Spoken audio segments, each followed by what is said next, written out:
Hey guys, we're live. Hello. I'm Davy And I'm Tracy. from davyandtracy.com, and welcome Welcome. to episode 9 of Magic Monday. This week we're going to be talking about the upcoming Summer Solstice and the new moon in Cancer. And so if you just joined us for the first time, or if you haven't watched a Magic Monday, basically we explore nature-focused spiritual practice through ritual and discussion.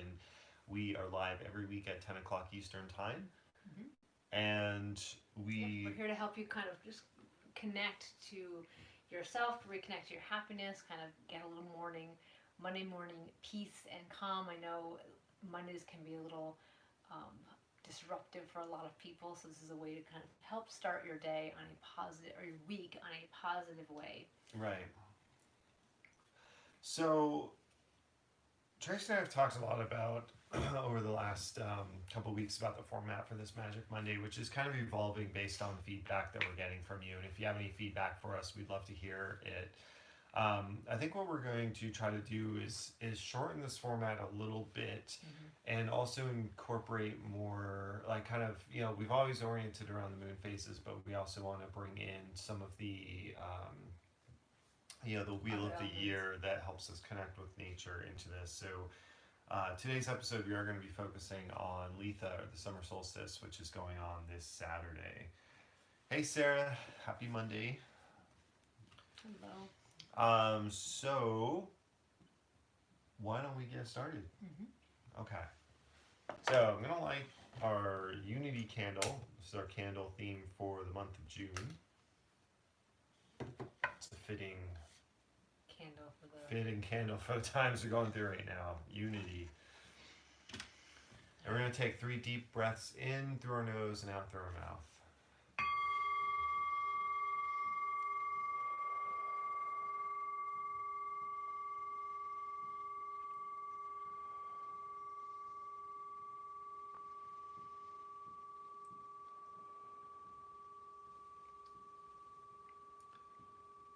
I need a longer piece of sage here. So this is a portion where we start off with gratitude, just to shift our energy. So if there's something you're grateful for, please post in the comments. Whether you're watching this live or recorded, post in the comments, please. Tracy and I do check the comments. Mm-hmm. What are you grateful for? I am grateful that we had a great weekend. We got to see family, and that was really nice. I'm grateful that it is warm and sunny. Well, it's sunny, but it's been a little chilly I the know, last we're couple of sweater now. days. I'm grateful the sun is shining. I'm grateful that Dave and I have had, and I mentioned this before, kind of revelation of how we're going to shift our site going forward, how we're going to connect our spiritual practice, and how we're going to present it to you guys. So I'm excited about that. I'm excited my son is finishing school on Wednesday. Summer vacation, which originally I was a little sad about, but at this point I'm ready to do more outdoor things, kayaking, hiking with my child instead of schoolwork. So Yeah, absolutely. I'm grateful for I'm grateful that it's summer. mm-hmm. Well, it will be Saturday, but it's just, it feels good to just really be in the midst of gardening, and I'm grateful that we had family over this weekend, and it's just been it's been a nice, relaxing weekend, and I'm looking forward to the week ahead. Oh, I'm grateful that you made tea.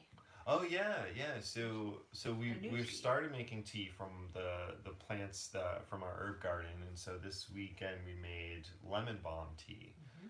which was really really good. So there's still more in the fridge, which I keep meaning to drink, but I made an iced tea because I like having the kind of iced herbal teas this time of year. Yeah. But of course it was like 64 degrees that day, so I kind of wish I had made a hot tea. But Sarah says, I'm grateful for hanging up the new bird feeder and getting birds. We need a bigger one though. I'm grateful for having 3 zucchini growing. I'm grateful for having a relaxing weekend. And I'm grateful that school is almost over. Yeah, me Yes. too. I think next week we're going to be sighing a big sigh of relief because school's going to be over, and next week our son has belt testing for Taekwondo, so he's going for his yellow belt. So I think, once school's done and once he does his belt testing, then I think we should probably just breathe out and take kind of like a breath. Speaking of breathing out and taking a breath, that brings us to the lunar wisdom forecast for this week. This weekend we had the last quarter moon, and now the moon is waning and coming into the new moon. The new moon in Cancer is going to be on Sunday, the 21st. So in the meantime, this week, where the moon is waning from that third quarter to the crescent and then going to new moon. So basically what we're focusing this week on is releasing, clearing space, doing the work of that, but also self-care, breathing out, taking a break, taking a breath, and just kind of pausing and getting into that clear mental space so that you are in a place to make really clear focused intentions when we are at the new moon on Sunday. So the moon is going to be transitioning into several different signs this week. I do use lunar astrology in my practice because I do like associating keywords with different moon phases, and that helps me focus on what personal development aspects of my personal development that I'm working on that week. So today and tomorrow the moon is in Aries, which is about taking initiative. And you can ask yourself and journal about and reflect on these questions today and tomorrow. What am I clinging onto? What am I still clinging onto? And does it serve my greater good, or does it need to go? So that's something to really think about over the next couple days while the moon is in Aries. Then we move into Taurus, Tuesday through Thursday. Taurus is about security and pleasure. So a couple of questions to reflect on Tuesday, Wednesday, or Thursday morning would be, what do I need to feel secure? Or what causes me to not feel secure? And really try to get clear and identify what those are. And you can flip that question, what do I need to feel more secure? And then Taurus is also associated with pleasure. So another thing to ask is, how can I experience more pleasure in my life? Am I working too hard? Am I being too hard on myself? Do I have any beliefs around money and work that are interfering, that are basically wearing me out, running me a little ragged? So those are some things to reflect on. Thursday into Saturday, the moon is going to be in Gemini, which is about communication. So that's a good time to really reflect on, what parts of, like, how you communicate with others and what types of communication might need to be released. Because the moon is waning, it's a time of releasing, kind of clearing the slate. And so there might be some talks that you have to have with certain people just to kind of clear the air, get on the same page. Not air your grievances, but communicate and make sure there's no lingering, festering resentment that's going into the next moon cycle. And also identify where you might need help. Don't be afraid to ask for help and reach out. So the new moon in Cancer is Sunday. So the new moon is about, having a fresh start, a new beginning, setting intentions. And Cancer is associated with connecting with feelings and home and domestic life. So this is really a good time to set intentions and goals for your home and your family, and how you want to, what positive things you want to manifest for your home and your family over the coming month, and even over the coming, Cancer moon cycle, because 6 months from now, the Cancer will be in the full Cancer moon, which will be middle of winter, probably around Yule or Christmas time. So over the, think about not just this lunar cycle, you know, what you want to manifest, but also over the, you know, the rest of the year, the last half of this year. So then that brings us to the summer solstice, which is Litha. And Tracy and I both have followed the pagan wheel of the year for, a couple of years now. More actively this past year. Yeah, and if you're not familiar with it, basically divides the year up into 8 equal parts. And so you have the solar holidays of, you know, let's just imagine a circle in front of us here. And so at the top is Yule, which is also that period between Christmas and New Year's. And then it's the winter solstice. The winter solstice, but it also, you know, the festival of Yule extends through the new year. So you have the winter solstice and then the summer solstice, which is coming up this week on Saturday. And then you have the both equinoxes, the spring equinox or Ostara and the fall equinox, Mabon. And then between those holidays, you have 4 additional holidays. So you have Imbolc, which is February 2nd, and then Beltane, which is May 1st, and then Lunasa or Lammas, which is in August, and then Samhain or Halloween, which is in obviously October 31st. So this wheel kind of moves you through the year, and it's a good focus for, you know, each holiday has a theme, and it's a good focus to, you know, connect with nature and see what's going on at the time of these holidays here. So the summer solstice, like I said, is this Saturday, June 20th, and it's the longest day of the year. It's the day where the sun rises the earliest and sets the latest. And the themes of Litha is about abundance and prosperity and enjoyment of life. I also see it as kind of associated with strength and power. You know, the sun is at its strongest that day, and so I like to think and reflect on themes of abundance and enjoyment of life, fulfillment. Litha also corresponds with the full moon phase, which is about you know, fulfillment and celebration and gratitude. So these are all themes that I bring into our summer solstice or Litha celebrations. This week we're in a waning moon going to the new moon, and then so we have the new moon. The new moon's on Sunday.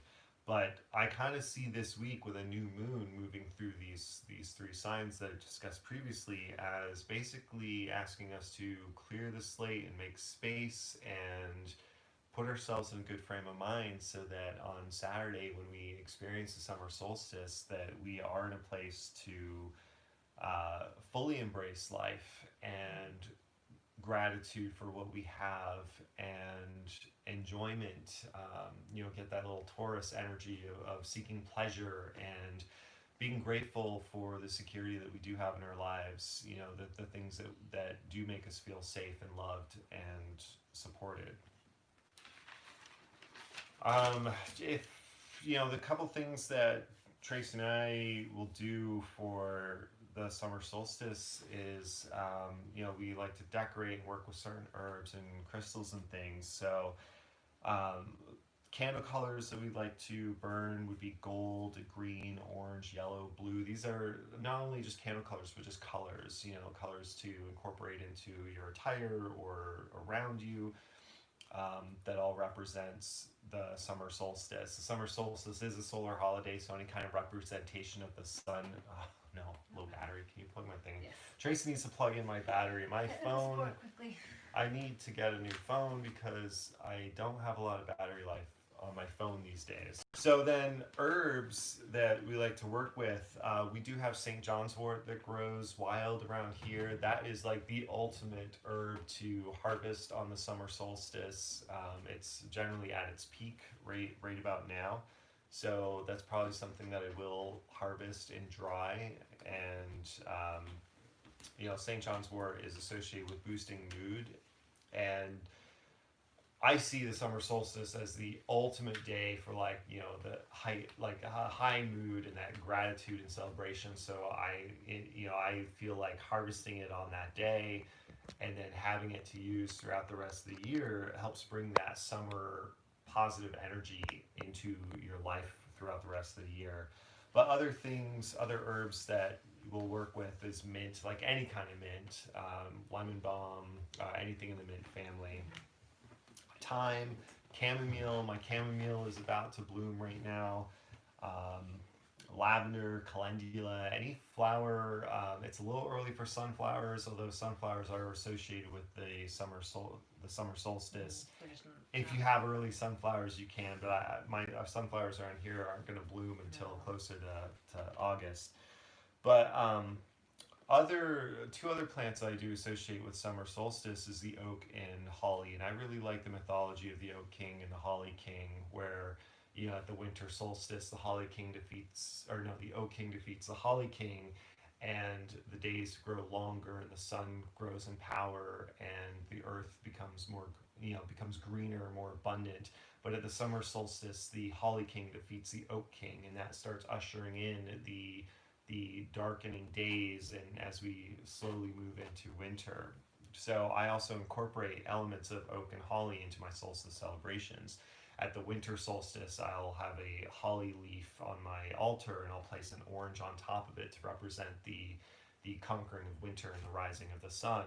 And in the winter or the summer, I will probably do something similar where I have an oak leaf and maybe put a holly leaf on top of it or something to represent the coming winter and the rising of so we actually holly play around with our celebration. Yeah. I'll share that with you. We kind of make this a lot of very fluid. Like I said, this is something that we're new to celebrating, and so sometimes we have time to actually put in a lot more effort, and sometimes they're more smaller celebrations. So yeah, I mean, don't get the... Oh, go ahead, I'm sorry. No, I'm just saying as we create our altar and as we create our celebration, we'll share that with you a little bit more. Yeah, I mean, don't feel like Tracy and I are like creating this elaborate ritual that you should aspire to be. Yeah, like, sometimes it's just a matter of just being present in that day. Just acknowledging it. Right, and then just doing a couple of things, and we incorporate our son with this, and we don't make him do it, but it's something we enjoy if he wants to do it with us, and we often will make something special, either a meal or bread or... I mean, one of the simplest ways to connect with the summer solstice is to just, look outside and acknowledge what's in bloom, what's happening in the world around you. And if it is a sunny day, actually sit outside, just allow the sun, obviously you don't want to get burned, but just take 10 minutes to just allow the sun to absorb into your skin. Take time for abundance and joy and gratitude, and just sit there and just absorb. And you can even be grateful for the sun and the energy it provides the earth. If you have solar panels that provides power to your home, or just your garden, the warmth and the abundance that we enjoy this time of year. Flowers associated with the summer solstice is rose and daisy, both of which are in full bloom right now. We have some pink roses. Yeah, we just discovered a hidden rose bush on our property, so it's nice. Some of my favorite scents to work with during the summer solstice would be pine, rose, and lemon, or anything with citrus. To me, citrus is really associated with the sun, so lemon, orange, any of that, bergamot, any of that for essential oils or incense is good to work with.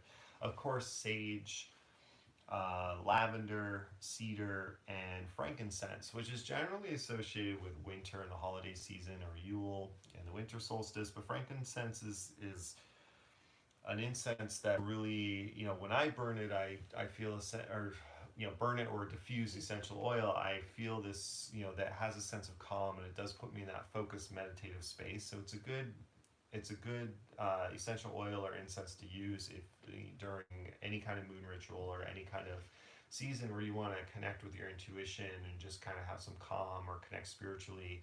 It's a good incense or essential oil to use. Mm-hmm. And then, if you do have an altar, Tracy and I like to incorporate roses or yellow flowers, berries, oak and holly leaves. I can't read my writing. Yellow dishes. Oh, discs. Yellow discs, or any kind of sun or solar representation. Right.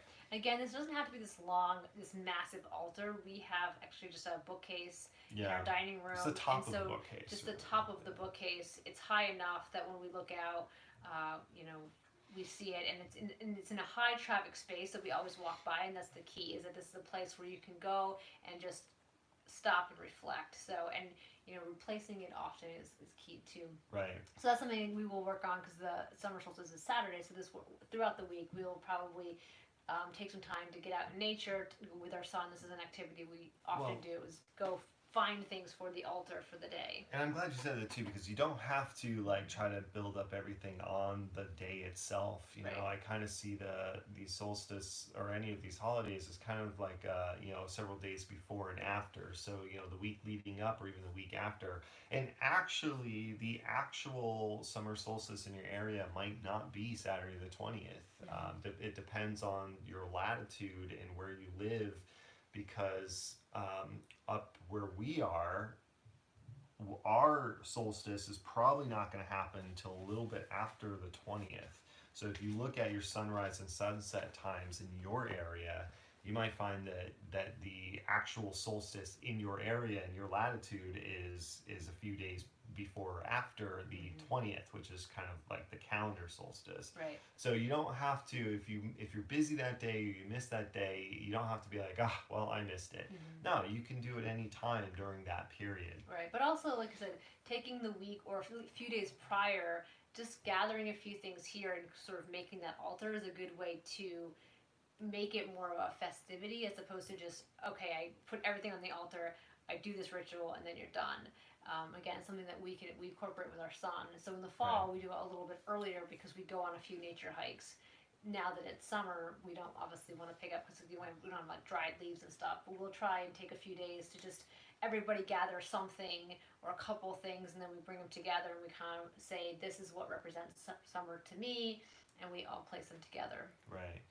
And finally, food, of course, plays an important role in any kind of holiday or celebration. So a good way to honor the summer solstice and express gratitude for the abundance of the season is to harvest some early summer fruits and vegetables, especially if you're growing them yourself. Yeah. We harvested 3 pea pods off our pea plants. And ate them. I didn't even know you guys had that. I know. Well, I didn't know we had them either. And I was showing someone the veggie garden, and I'm like, oh wait, there's 3 pea pods here. I didn't even know they were there. So check, if you grow veggies, check your garden. If there's anything that you can harvest,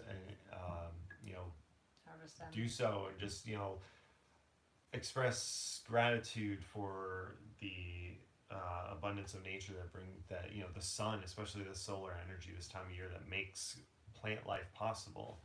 And if you don't have a garden, I mean, space is limited for everybody. Right. Not everyone has a garden, but just go check out like things that would be normally visit a farmer's market. Right. Visit a farmer's market this weekend and pick some locally grown fresh produce and incorporate it in a recipe.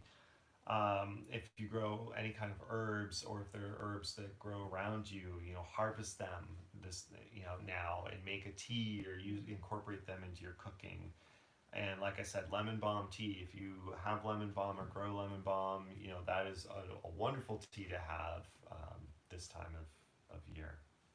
So post a comment. Do you do anything special for the summer solstice? Do you celebrate Litha or any holidays in the wheel of the year? Let us know.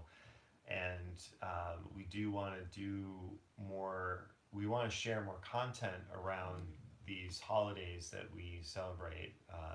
That come up every 6 weeks on the wheel of the year calendar. So share your celebrations with us. What is it that you like to do? And I've always, even as a kid, I've always like to acknowledge and mark the solstices and equinoxes and the transitions of the seasons. So this is a way to really connect deeper to it. But like we said earlier, don't feel overwhelmed. Don't feel like you have to make a big deal of it, because it shouldn't be stressful. And it just simply stepping out a day around the summer solstice and just expressing some gratitude and paying attention to what's going on around you in nature, And, you know, even if all you do is you say or jot down 5 things you're grateful for, and that's the extent, and you just, you know, feel the sun on your skin for a couple minutes, and, you know, just kind of acknowledge that power and energy of the summer. Right. You know, that's valid, and that's all you really need to do. So let's move on to, so now we're gonna pull our cards, right? So we're gonna figure out what the animal wisdom. Oh wait, one thing I forgot to talk about. What's that? Did I say stones and crystals? I think I skipped right to herbs. Let's go back to summer solstice real quick. If you work with crystals or stones, emerald, jade or aventurine, any green stone is good, because it just represents the greenness and the abundance of the earth. Green kyanite, which I have always on me, my green kyanite palm stone. Amber is a good one. Amber is fossilized resin, so it's a good way to, any kind of fossil or like amber that's fossilized is to me represents kind of like reaching into our past and acknowledging the past and how maybe the solar cycles have you know, how it pulls humanity forward, and you know, with agriculture and things. Tiger's eye for strength, endurance. Citrine, of course. Citrine is the ultimate summer crystal for the solstice, representing abundance and prosperity and happiness. Orange calcite, fire agate, fire opal, any of those red crystals are good to work with. So, animal wisdom. So we're going to pull the Spirit of the Animal Oracle by Jody Bergsma. And a link to all of these decks that we're going to use are in the description. Did you check these? Yes, I shuffled them. I know, last week we pulled the same 2 cards. If we do, you can... Oh, that's the perfect one. That's the perfect card for the solstice, I think. It's Hummingbird. Hummingbird. Keyword is miracles. You are the joy bringer. You bless the world with positivity and love. Energy soars on your shiny wings. Spread the miracle of happiness. That is an awesome summer solstice card right there. And right now, like during the summer solstice, the warmest part of the year, the hummingbirds are very active. So I'm writing down, people see me writing, I'm writing down the cards and the keywords, because we do this live, so we didn't prepare. We think it feels, when we shuffle the cards, but we don't. We pre-shuffle the cards, but we're pulling these cards as a surprise to us. Right, too. So it's nice to go back and actually like connect everything together. So go ahead, spread miracle and happiness. Yeah, so this week when you're journaling or meditating, try to reflect on Hummingbird and what messages Hummingbird might have. You know, which kind of ties into the journaling prompt that we had, is what am I clinging on to, and stopping me from being happy. And that's kind of the thing right now is to focus on your happiness and your joy. Right, Hummingbird has to stay light, and but they also are dependent on the abundance of nature. They recognize that nature is abundant, and they're drawn towards that abundance, because without an abundance of flowers, a hummingbird's going to starve to death. So you can think about how you can, you know, if you're in a place of lack, or you feel kind of trapped or not abundant right now, you can, you know, picture hummingbird and you know, realize that you do have wings that can carry you wherever you want to go, and that there is plenty out there for you, and you're capable of changing things and shifting your direction. Hummingbirds can fly in any direction. Right. They can fly backwards. They're like the only bird that can do that. But yeah, you might need to be adaptable, right, and be ready to move and shift and pivot, and to put yourself in that place of abundance. All right, let's see what our plant wisdom is. We have Yarrow. I think we pulled Yarrow before. I don't remember. So Yarrow is something that is starting to come into bloom right now too, and it's a great herb to work with. Yeah, boundaries. Like a little umbrella or shield, Yarrow offers protection from negative energies or toxic influences. She helps you build strong, healthy boundaries and compassionate awareness of self and others, and to avoid unnecessary energy leaks and general depletion as you evolve and grow. So it seems like Yarrow is a good complement to Hummingbird. Yarrow being protective of negative energy, and Hummingbird encouraging you to embrace positive energy. Both of which are, Yarrow's coming into bloom about now, and Hummingbird is very active right now. So that's a good. We saw Hummingbird this weekend, didn't we? Was it? Or was it Friday? Yeah. Well, there's hummingbirds around us, and yeah, we saw hummingbird recently. So yarrow's a good herb to work with if it's growing in your garden. You or growing around you. Yarrow could be something that you pick and dry and put in your altar. Or you can even make it into a smudge stick, and I have a little yarrow smudge stick that I should bring out this week and use it. And this week, as the moon is waning, yarrow is a good way to help you release and get rid of that negative energy, so that on the summer solstice you can embrace the hummingbird energy.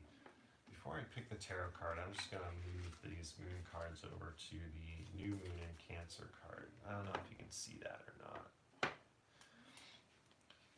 And then for the tarot card, I'm going to do a little something different today. I'm using a different deck. This is the Green Witch Tarot by Anne Mora. I don't have the box, but I have the book here because I couldn't remember who the author was, so I grabbed the book off the shelf so I remember who she is. This is one of my favorite tarot decks. This is the second one. What? Yeah, hold on. This is the second tarot deck that I got, and I love this one. It is based on the Rider-Waite-Smith imagery, and we have the Three of Pentacles. This is what I want to show. So Okay. I'm standing right here. Yep. So this is the back of it.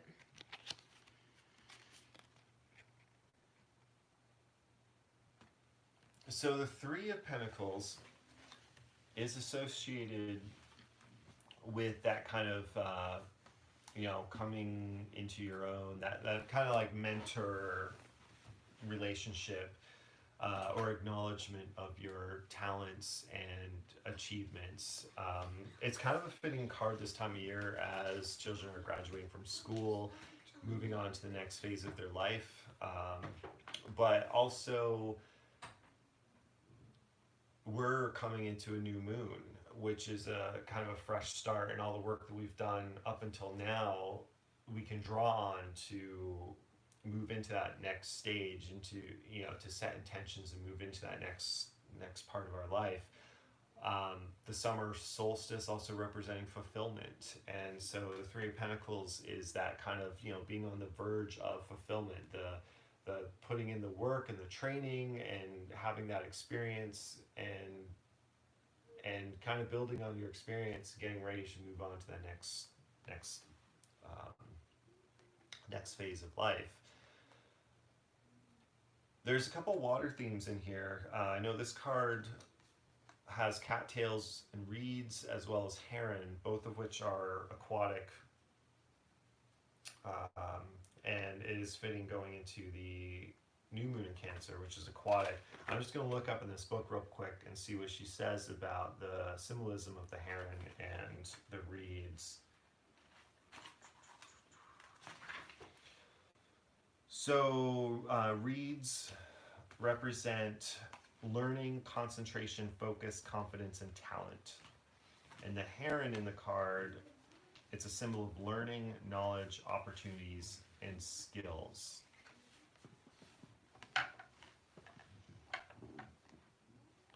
So putting all this together, I really see this as, this week our focus is going to be on basically releasing and getting into a positive, good headspace so that we can fully enjoy and embrace the bounty of summer and the summer solstice, while also getting us clear and focused to set intentions on the new moon in Cancer. So we're going to be working on releasing negativity from our life through the help of Yarrow, and gravitating more toward abundant and prosperity, and I'm not just talking about financial, but like all kinds of abundance and prosperity, and using the lesson on the hummingbird to put us in that frame of mind. And the Three of Pentacles to, you know, contemplate what's the next stage in our life. You know, do we need additional mentorship? Do we need to seek out, you know, take a class and learn more? Or do we need to draw on our skills and experience and take that next step into the next chapter of our lives, or that, you know, shift into what we really want to be doing? Anything to add? I didn't. I'm sorry. I just stepped out. For Yeah, our kid kind of poked his head in the door. So, all right. Life when you have children at home. Yeah, that's right. So, oh, Sarah said we have our yarrow from last year coming back up. Nice. Yeah, I planted some yarrow in the garden. I like the plain old white yarrow that they never sell. They always sell the yellow, but I got some yarrow earlier this spring. They were like really cheap, you know, 2-inch perennial pots. So I got a couple of those. I have no idea what color they are, but this is one thing I've learned this year is like I bought some bulbs, I bought some seeds, and there's like the picture has multicolors on it, and then it's like the columbine was all blue, the zinnias are all pink. And I'm like, they're probably more from just they harvested these seeds from this plant. I know. And then it's not a multi-pack. It's just so like one of your options. I'm hoping this yarrow that I have is like, you know, maybe I've got 2 different colors. But anyways, I'm going off on a tangent. But all right. So unless you guys have anything that you want to add or share with us, again, even if you are watching this on the replay, we do read the comments. Please comment. Shifting your energy into abundance is very important. Comment, like, smash that subscribe button. Please. And share. If you have any feedback, we'd love to hear it. Again, this is going to be morphing a little bit, and we're going to be sharing a little bit more about the changes that are coming up as they come slowly. All right. So I'm going to... Ending meditation. All right, so for all of today, I will love. For all of today, I will trust. For all of today, I will be true to myself. For all of today, I will give thanks for my many blessings.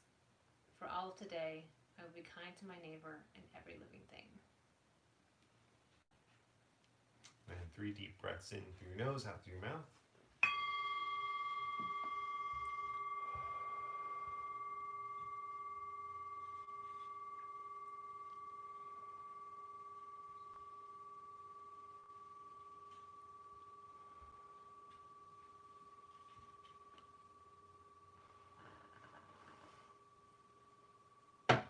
All right, thanks so much for joining us.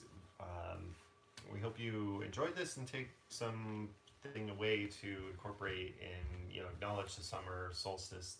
And we will be back next Monday at 10 o'clock Eastern, and we'll see you then.